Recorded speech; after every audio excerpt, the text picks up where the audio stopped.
Hi everyone, today I am discuss about Einstein's photoelectric equation.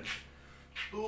आज हम discuss करने जा रहे हैं आइंस्टाइन फोटोइलेक्ट्रिक इक्वेशन। इससे पहले हम फोटोइलेक्ट्रिक इक्वेशंस को डिस्कस कर चुके हैं। तो आइंस्टाइन से 1905 की बात है, इसमें एक अपने फोटोइलेक्ट्रिक इक्वेशंस लिखी, जिसमें क्या है, on the basis of Planck theory के बेस पर फोटोइलेक्ट्रिक इक्वेशंस को एक्सप्लेन किया गया। तो according to this theory, Planck quantum theory के अकॉर्डिंग क्या होते हैं, the energy of electromagnetic wave is not continuously disturbed over the wave fronts, ये हम जानते हैं। इसके अलावा क्या कहा था, जो आपके वेव निकलते हैं या लाइट होती है in terms of packets of bundles के फॉर्म में बाहर निकलती है, जिसके पास एनर्जी होती है E equal to H nu. इसकी हेल्प से क्या किया, आइंस्टाइन ने फोटोइलेक्ट्रिक इक्वेशन को एक्सप्लेन किया। देखो H जहां पर प्लांक कांस्टेंट है, न्यू फ्रीक्वेंसी ऑफ रेडिएशन या लाइट की फ्रीक्वेंसी कह सकते हैं यहाँ पर, ठीक है। इसके बाद देखिए, अगर अकॉर्डिंग टू आइंस्टाइन्स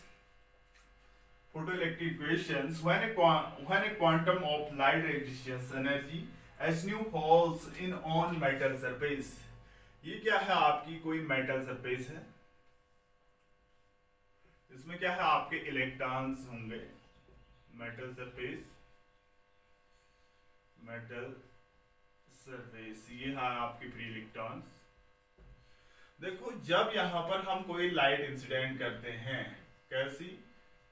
जिसकी एनर्जी एच न्यू है, या लाइट या रेडिएशन भी कह सकते हैं, हाई फ्रीक्वेंसी और लो वेवलेंथ के लिए इसको हम क्या कहते हैं, लाइट। हाई फ्रीक्वेंसी और लो वेवलेंथ की light, wavelength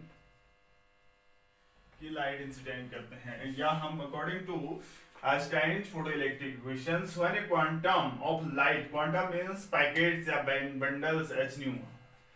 radiation of energy h nu falls on the metal surface, then the energy observed on the electrons, तो एनर्जी क्या करती है, इलेक्ट्रॉन्स को ऑब्जर्व करते हैं, ठीक है, एनर्जी इलेक्ट्रॉन को ऑब्जर्व करते हैं,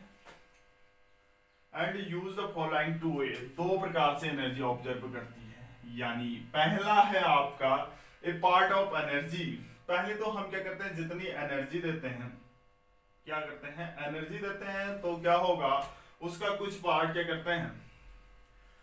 वर्क फंक्शन यानी इलेक्ट्रॉन इमिट करने में क्या करते हैं, ऑब्जर्व करते हैं, कुछ पार्ट उसके काइनेटिक एनर्जी के टर्म्स में उसको गति देने की काम करती है। जैसे हमने क्या कहा, यानी दो वे में क्या करती है, ऑब्जर्व करती है, the energy, the part of energy use overcome the surface of the barrier, यानी इस मेटल सरफेस से बाहर निकलने, इस बैरियर से बाहर निकलने के लिए एक तो एनर्जी, ये किसके बराबर होती है, जब वर्क फंक्शंस के बराबर होगी, इसको बाहर करने में एनर्जी के काम आता है, comes out the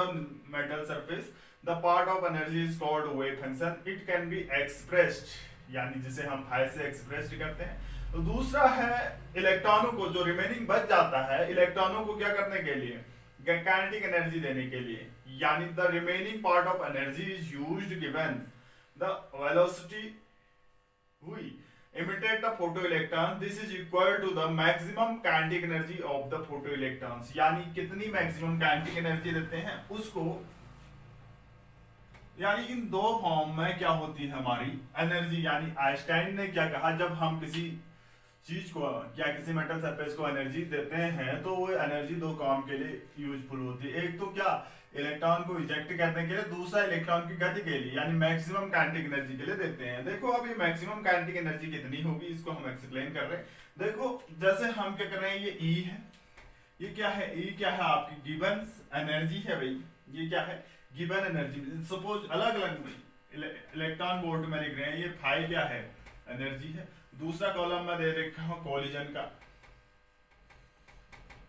collision. Third है आपका क्या, थर्ड है आपकी काइनेटिक एनर्जी, मैक्सिमम कितनी काइनेटिक एनर्जी होगी। देखो सपोज मैंने क्या कहा, किसी मेटल सरफेस, ई क्या है, सारे इलेक्ट्रॉन वोल्ट में होंगे, इलेक्ट्रॉन वोल्ट में, ये भी इलेक्ट्रॉन वोल्ट में, ठीक है, एनर्जी की बात कर रहे हैं। अगर हमने मेटल सरफेस को कितनी एनर्जी दी, सपोज करें हम 8 वोल्ट एनर्जी दी, 8 वोल्ट एनर्जी दी, 8 वोल्ट एनर्जी दी, तो सॉरी 8 इलेक्ट्रॉन वोल्ट एनर्जी दी, और उससे क्या करेगी, ये एनर्जी तो ऑब्जर्व करेगी, उसको यहां से इजेक्ट होने के लिए कितनी एनर्जी की रिक्वायरमेंट थी, सपोज 3 इलेक्ट्रॉन वोल्ट की, 3 इलेक्ट्रॉन वोल्ट की एनर्जी की रिक्वायरमेंट थी। बाकी एनर्जी कहाँ गई, देखो हमने इस मेटल सरफेस को क्या दिया, एनर्जी दी भाई, एनर्जी दी, तो सार एनर्जी ऑब्जर्व की उसने, इलेक्ट्रॉन ने कहाँ कहाँ यूज की। एक तो इसका वर्क फंक्शन फाई है, यानी फाई क्या है, जिस अमाउंट में, जिस मिनिमम एनर्जी से वो क्या करते हैं, इलेक्ट्रॉन इजेक्ट करते हैं, इमिट करते हैं, वो क्या है 3 इलेक्ट्रॉन पे। बाकी रिमेनिंग कहाँ कहाँ यूज की उसने, हो सकता है उसने कॉलिजन में भी हो, कॉलिजन में 0 की होगी, तो यहाँ पर जो काइनेटिक एनर्जी होगी 5 इलेक्ट्रॉन वोल्ट उसने मोशन में क्या किया होगा, इजेक्ट किया होगा। ऐसे ही हम ऐसा भी कर सकते हैं, सपोज हमने क्या किया, 6 इलेक्ट्रॉन वोल्ट क्या दी, एनर्जी दी, उसने 4 electron volt, suppose 2 electron volt उसने इलेक्ट्रॉन इजेक्ट करने में हुई, कितनी बज गई, अब 4 बज गई। इसने क्या किया, 1 इलेक्ट्रॉन वोल्ट उसके कॉलिजन में लगा, और 1 इलेक्ट्रॉन वोल्ट सॉरी 3 और 3 इलेक्ट्रॉन वोल्ट उसने क्या की, काइनेटिक एनर्जी में यूज हुआ, यानी उसके मोशन में यूज हुआ। तो इसी टाइप से क्या होती है, मींस जो एनर्जी दे रहे हैं हम, वो क्या कर रहा है, कुछ तो एनर्जी इलेक्ट्रॉन इजेक्ट करने में, कुछ उसकी काइनेटिक एनर्जी के रूप में होती है, का यानी मैक्सिमम काइनेटिक एनर्जी के रूप में होती है। ठीक है, ये तो है किसने कहा था।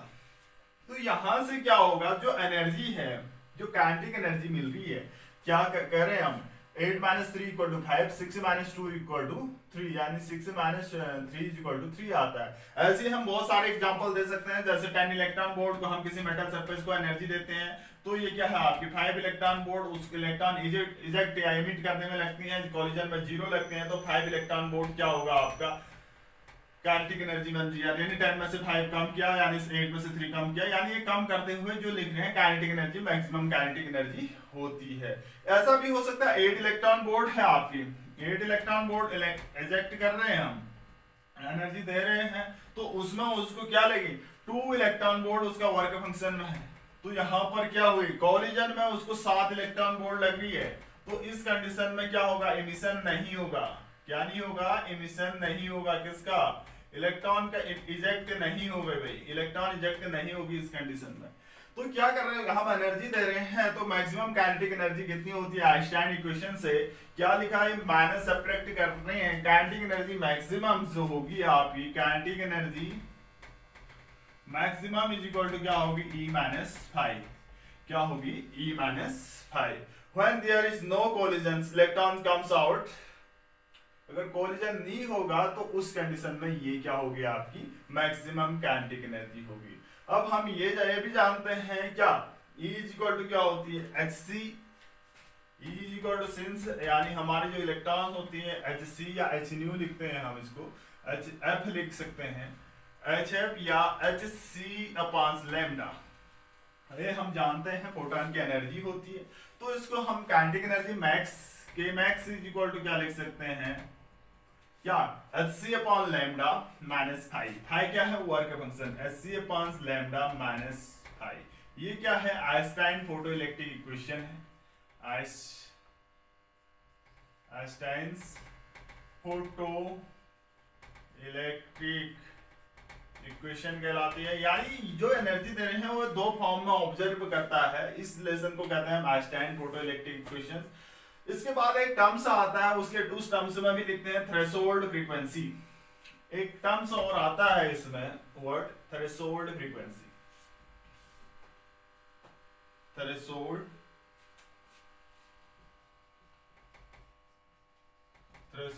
फ्रीक्वेंसी, इसको हम डिस्कस बाद में भी करेंगे। फ्रीक्वेंसी क्या होती है, थ्रेशोल्ड फ्रीक्वेंसी। देखो फॉर इलेक्ट्रॉन इमिशन के लिए, फॉर इलेक्ट्रॉन्स इमिशन के लिए क्या होता है, गिवन एनर्जी ग्रेटर देन होती है वर्क फंक्शन के लिए, क्या होती है, गिवन एनर्जी ग्रेटर देन होती है वर्क फंक्शन के लिए। क्या होती है, फॉर इलेक्ट्रॉन्स एमिशन के लिए गिवन एनर्जी होती है ग्रेटर देन वर्क फंक्शन के लिए। तो E इज इक्वल टू हम जानते हैं, since E is equal to क्या होता है एच एफ या एच न्यू पढ़ते हैं, ये एच एफ क्या है, एच एफ ग्रेटर देन 5 हो गया भाई, E की जगह हमने एच एफ रख दिया। तो यहां से जो एफ होगा क्या होगा, जो फ्रीक्वेंसी होगी इंसिडेंट की ये होगा 5 एच, यानी ये ग्रेटर इक्वल टू होगा, ग्रेटर इक्वल टू होगा, यानी या तो 5 के बराबर एनर्जी जो है E ग्रेटर इक्वल टू 5 होती है जब इलेक्ट्रॉन इजेक्ट होता है, या एच एफ ग्रेटर देन 5 होता है। देखो ये मिनिमम कब होगी, ये मिनिमम कितनी होनी चाहिए फ्रीक्वेंसी, जो मिनिमम फ्रीक्वेंसी होनी चाहिए वो कितनी होनी चाहिए 5 एफ, मिनिमम फ्रीक्वेंसी जो इलेक्ट्रॉन इजेक्ट के लिए होनी चाहिए 5 एच होगा। इसी को हम क्या कहते हैं थ्रेशोल्ड फ्रीक्वेंसी, कहीं कहीं न्यू के टर्म्स में लिखा होगा, क्या लिखा होगा थ्रेशोल्ड फ्रीक्वेंसी। देखो थ्रेशोल्ड फ्रीक्वेंसी फॉर इमिशन के लिए जो गिवन एनर्जी है ग्रेटर देन इक्वल टू 5 होनी चाहिए, वर्क फंक्शन के होनी चाहिए, since E equal to H F हो तो एच एफ ग्रेटर देन या F greater than equal to 5 F. कब मिनिमम होगी, मिनिमम कितनी है यहाँ से कैलकुलेट करते तो बराबर होनी चाहिए, मिनिमम यही है, ग्रेटर देन कितनी भी हो सकती है, तो F minimum equal to F nought, जिसे हम क्या कहते हैं थ्रेशोल्ड फ्रीक्वेंसी कहेंगे,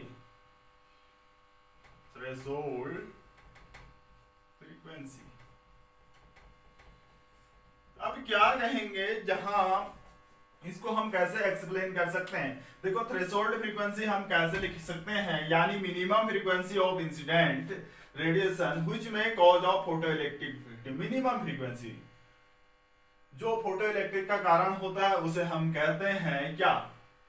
threshold frequency. Minimum frequency of incident लिख सकते हैं, minimum frequency of incident, minimum frequency of incident radiation या light, radiation oblique light, light लिख सकते हैं, रेडिएशन को हम light, minimum frequency of incident oblique incident radiation oblique light which may cause of photoelectric effect is called, which may cause of photoelectric effect is called threshold frequency, threshold frequency। देखो minimum frequency जो photoelectric effect के कारण cause के कारण का होता है, यानी फोटोइलेक्ट्रिक इफेक्ट के कारण होता है, उसे हम कहते हैं फ्रीक्वेंसी यानी थ्रेशोल्ड फ्रीक्वेंसी। तो इसको हम क्या लिख सकते हैं, थ्रेशोल्ड फ्रीक्वेंसी को यहां से हम लिख सकते हैं एफ नॉट जो है थ्रेशोल्ड फ्रीक्वेंसी, यानी इसके टर्म्स में हम वर्क फंक्शन भी लिख सकते हैं। देयरफॉर यहां से क्या लिख सकते हैं, phi is equal to H F nought लिख सकते हैं, phi is equal to H F nought. देखो इसमें क्या होना चाहिए, कब फोटोइलेक्ट्रिक इफेक्ट होगा, देखो जब, देखो यहां से मैं ऊपर जा रहा हूं, phi equal to H nought है तो यहां से हम क्या लिख सकते हैं, देखो H phi equal to H F nought है, तो यहां से जो एफ होगा आपका ग्रेटर देन होना चाहिए, एफ जो होगा greater than equal to F nought होना चाहिए, यानी फ्रीक्वेंसी ये होनी चाहिए, यानी इससे ये फोटोइलेक्ट्रिक इफेक्ट के लिए, for photoelectric effect, for photo electric effect के लिए, तो ये ऐसा होना चाहिए, या हम कह सकते हैं गिवन फ्रीक्वेंसी क्या होनी चाहिए, greater equal to threshold frequency होनी चाहिए, या given frequency greater equal to threshold frequency, threshold frequency. ये कंडीशन है फॉर फोटोइलेक्ट्रिक इफेक्ट के लिए। तो देयरफॉर आइंस्टाइन फोटोइलेक्ट्रिक इक्वेशन हमने ये लिखा था, kinetic K max is equal to SC upon lambda minus five लिखा था, क्या लिखा था SC upon lambda minus five, या के इज इक्वल टू इस ऐसा भी लिखा था, K is equal to HF minus 5 लिखा था, K max is equal to भी लिखा था E माइनस 5 लिखा था, K max। ये क्या थी, हमारी फोटो इलेक्ट्रिक इक्वेशंस थी। तो हम यहाँ पर पुट कर देते हैं, कहाँ, ये 5 की वैल्यू पुट कर देते हैं, तो क्या आएगा, K max is equal to HF minus HF naught. ये भी क्या है, फोटो इलेक्ट्रिक इक्वेशन है। क्या है, K max is equal to Einstein photoelectric equation, सारी की सारी क्या है, आइंस्टाइन फोटो इलेक्ट्रिक इक्वेशंस है। तो ये क्या है, K max is equal to HF minus HF naught. तो यहां से हम इसको क्या लिख सकते हैं, इसमें ग्राफ शो कर सकते हैं किसका, मैक्सिमम काइनेटिक एनर्जी और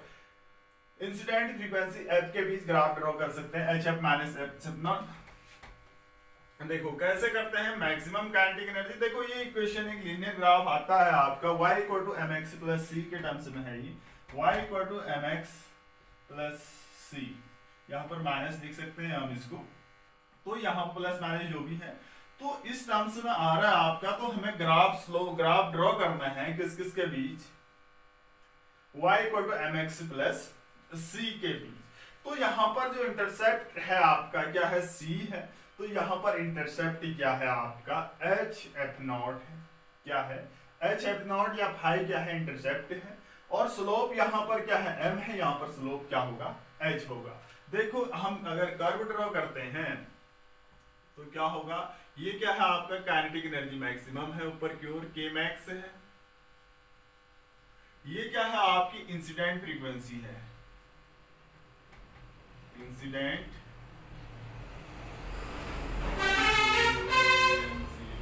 फ्रीक्वेंसी, ये इंसिडेंट फ्रीक्वेंसी है। अब देखो ये कैसा स्लोप आता है आपका, यहां पर मैंने कहा था C इंटरसेप्ट है, यहां पर क्या है, फाई है, तो ये C माइनस फाई है, तो इस टाइप का कर्व शो होता है माइनस एक्सिस में।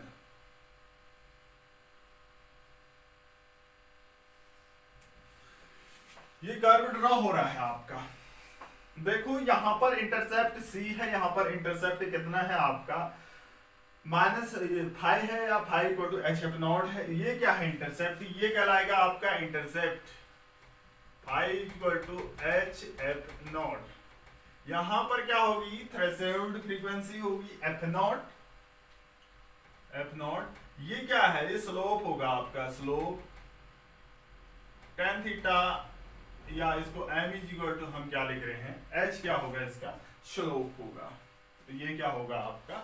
h क्या होगा आपका, स्लोप होगा। तो ये कर्व है काइनेटिक एनर्जी मैक्सिमम और ये इंटरसेप्ट है HF नॉट। तो ये हमने कर्व ड्रॉ किया गया है maximum kinetic energy of incident frequency के रूप में पूछा जाता है। यही है आपकी आइंस्टाइन फोटो इलेक्ट्रिक इक्वेशंस। ये देखो, ये भी हो सकती है, ये भी हो सकती है, ये भी हो सकती है, ये भी। तो हम जो भी वैल्यू रखते हैं, देखो जितने अगर हम किसी मेटल सरफेस को एनर्जी देते हैं तो वो ऑब्जर्व करते हैं किस किस फॉर्म में, कुछ फॉर्म उसको इलेक्ट्रॉन को इजेक्ट करने में, कुछ उसकी काइनेटिक एनर्जी के रूप में यूज होता है। तो अगर कॉलिजन में अगर कोई एनर्जी नहीं दे रहा है तो उस टाइम उसकी काइनेटिक एनर्जी क्या होगी, given energy minus work function होगी, तो वो मैक्सिमम काइनेटिक एनर्जी कहलाती है। ये equations Einstein photo electric equations कहलाती है आपकी, जो हमने अलग अलग फॉर्म में लिख रखी है और उसमें कर्व भी ड्रॉ कर रखा है मैक्सिमम काइनेटिक एनर्जी और इंसिडेंट फ्रीक्वेंसी।